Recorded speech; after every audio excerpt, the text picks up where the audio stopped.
Hi, right guys, just popped up the plots. It's been raining quite heavily for a couple of days on and off.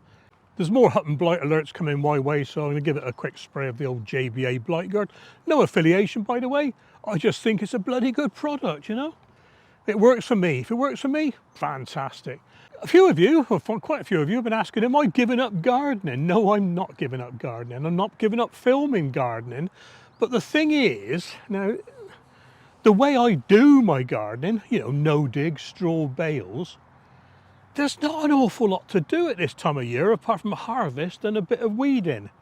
And I'm not going to keep on filming me harvesting and weeding.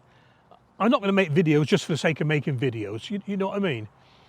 It's a bit awkward. I love making videos, but it does get a bit repetitive when you see me picking runner beans every blooming video, you know? Some people thrive on that. Not me, not me. So no, I'm not giving up. I got a few plans for the future, and you'll be seeing these a bit later on in the autumn and winter. Definitely going to be doing straw bales again, that's for sure, absolutely no doubt. Whether I need so many new straw bales next year, I've yet to determine, because the old ones I've left from last year, they're doing fantastic. I mean, I've got balm, chard, beetroot, ochre. I've got all sorts growing in these here. And so the dozen or so down the bottom plot, maybe they'll be okay to use again, and just buy another half a dozen to carry on the straw bales on a different part of the plot. Not quite sure yet. Plan for the future. I got to pick some of this corn, and I know there's some squashes, courgettes, tomatoes, and things like that down the bottom. Oh, cauliflower, there's some cauliflowers down the bottom plot, so I've got to get those as well. While I'm here, a little bit of a diggy spills the beans.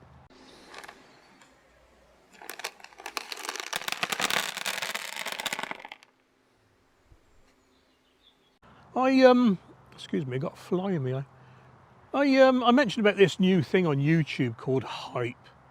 Well, it turns out it's well, whatever. Some people want it, some people don't.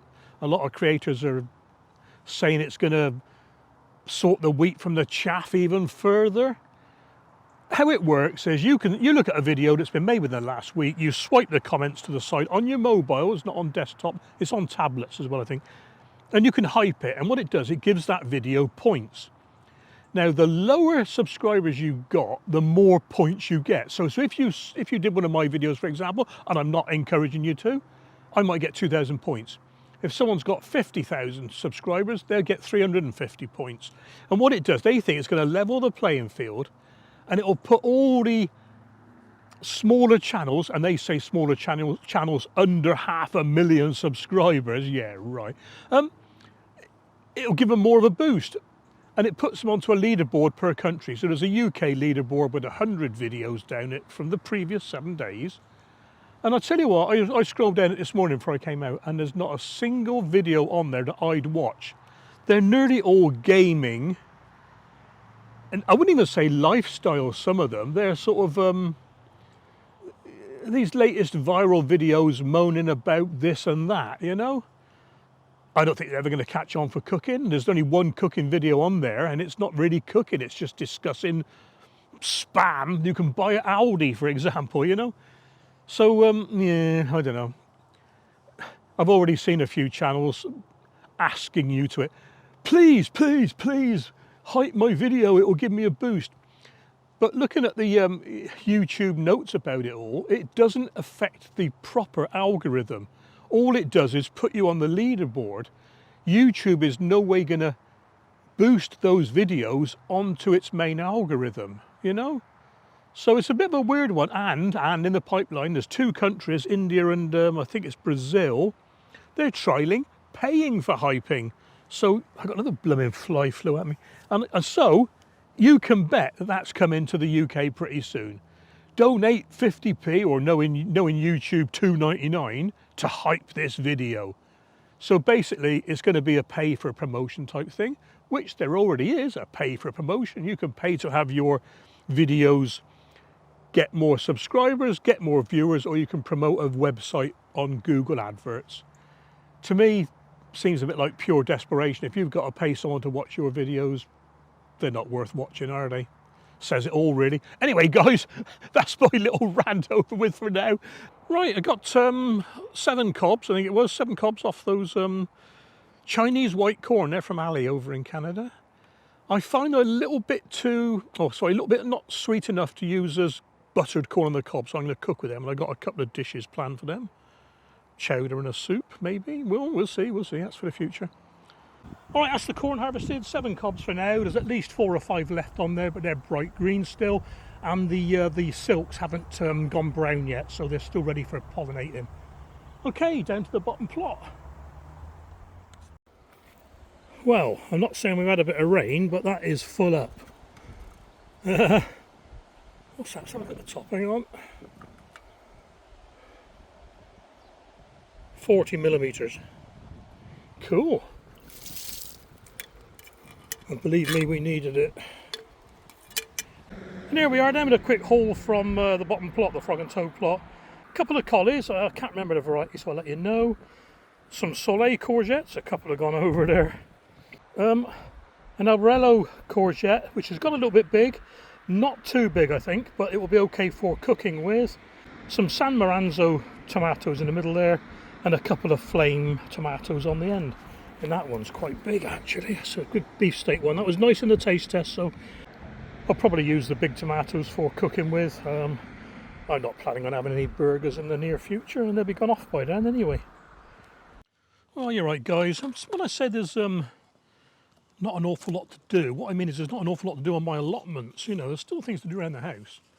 Yeah, like it's just about time to start taking some of the tomatoes down. They've gone past their best, you know, and there's no point no point keeping them hanging on, you know what I mean? It's just wasting the goodness out of the compost, that's it. Douche Provence peas, 2025 saving, that'll do me for next year. Doing a bit more seed saving today. I got Green Striped Cushaw squash that, not sure if the recipe will be up before you see this, but I made some fantastic soups with this. Thanks once again, Ali. What this? Ooh, I'm speechless, you can tell. I have never tasted a squash as nice as this. I mean, a big squash, you know, a big squash. It's on a level. A lot of people like Uchiki curry. Now I think this is probably better, you know. So I'm going to see what seeds I can get out of this, and if I get loads and loads out of it, I might even toast some. They do feel viable because they're quite plump, but I'll do those in a minute. I've got to get them dry out a bit more first. What are these? These are Enorma Elite runner beans. Now these are weird. These were picked plump. I think I need a pair of scissors for these, excuse me. Yeah, these were picked quite plump, but they've gone to nothing. I mean, it could be all right. It's the first one I've opened, so. Dinky little seeds, look. Let me write on there what they are before I forget. Enorma Elite.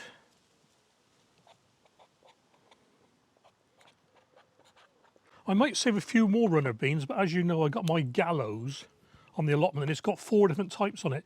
These are totally isolated on the second plot. There's nothing else in there.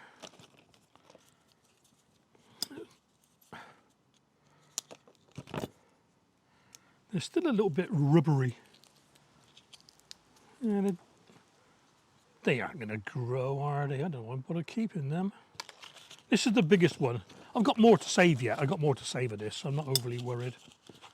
But that's better. Yeah.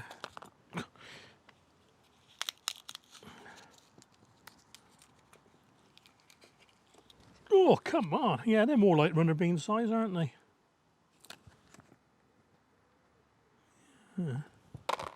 Yeah, like I said, I've got more of these, so let's get rid of these.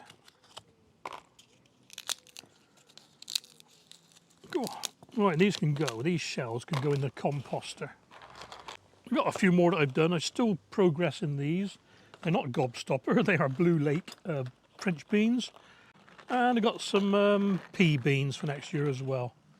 Right, just going to get a few more of these out and I'm going to get on with some strawberries. Yeah, strawberries. Have I got any?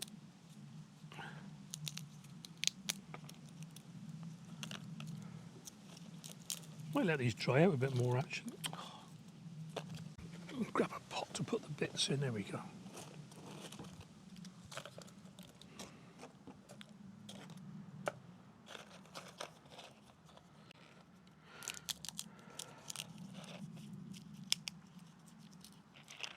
Right, that's not a bad lot. I'll just let those dry out in the front windowsill. Got a couple of green ones to go yet. What else we got to do? I've got the flame tomato to do. I'm not going to show you me doing another tomato. I'm going to get on with these, you know. I think the sooner I take them out, the sooner they'll start drying. So let's see what we got. It's a bit messy, but... And I'm not going to put the remnants of this in the compost because I don't really want loads and loads of squashes popping up everywhere. This could take a while, so I'll see you in a bit.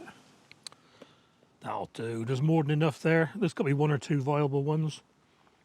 Some do feel plumper than others, I must admit, but it's surprising what happens with squash seeds, isn't it, and pumpkin seeds. Some of the worst ones produce the best plants. Right, that's that. I'm going to get on with strawberries now, guys. I'm not going to put that in the compost, like I said. I'm going to go in the council bin, and that's going to go in the composter. Back in a bit. Okay then, guys, last up for today in this video. I'm just going to pot on a few strawberry runners. This is how I do it. Some people pin them down. I can't do that because they're up in a hanging basket.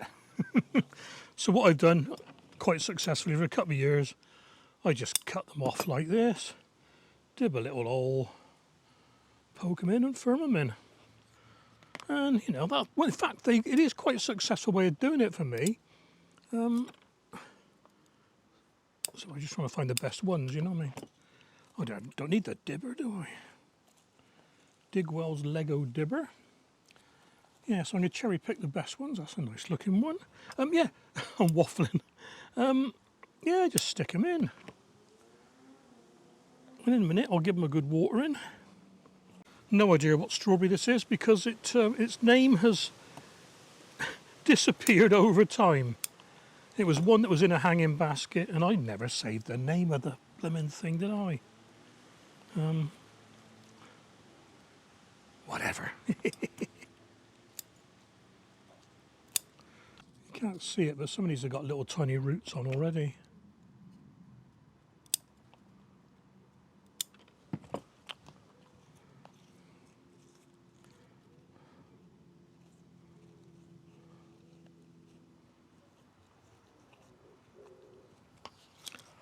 There we are, guys. Give those a good water in and leave them outside for now. Hope you enjoyed this one. Catch you on the next video.